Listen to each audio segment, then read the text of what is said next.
শিক্ষার্থীরা হচ্ছে ভোট দেওয়ার জন্য গিয়ে ঘন্টার পর ঘন্টা লাইনে দাঁড়িয়ে থাকতেছে। আমি নিজেই হচ্ছে যখন ভোট দিতে গেলাম তখন আমি প্রায় 1 ঘন্টা 20-25 মিনিটের মতো দাঁড়িয়েছিলাম লাইনে। তো আমরা এই ব্যাপারটা নিয়ে এই নির্বাচনের আগেই আমি বিশ্ববিদ্যালয় প্রশাসন পাশাপাশি হচ্ছে নির্বাচন কমিশনের সাথে আমি কথা বলেছিলাম। আমরা অভিযোগ দিয়েছিলাম এটা যেন এই অসঙ্গতিটা না হয়, আমরা একটা আশঙ্কা করেছিলাম। তো সেই জায়গাটায় এখন এটা আমরা মানে দেখতে পাচ্ছি যে যে আশঙ্কাটা আমরা করেছিলাম সেটা এখন মানে প্রতিফলিত হচ্ছে।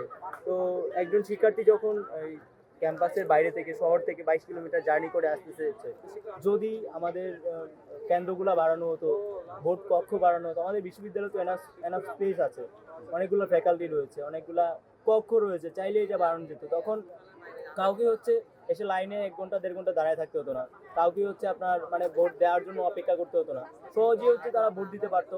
এবং মানে এই অসঙ্গতিটা থাকতো না, 1-1.5 ঘন্টা ভোট ভোট দেওয়ার জন্য দাঁড়ায় থাকবে না।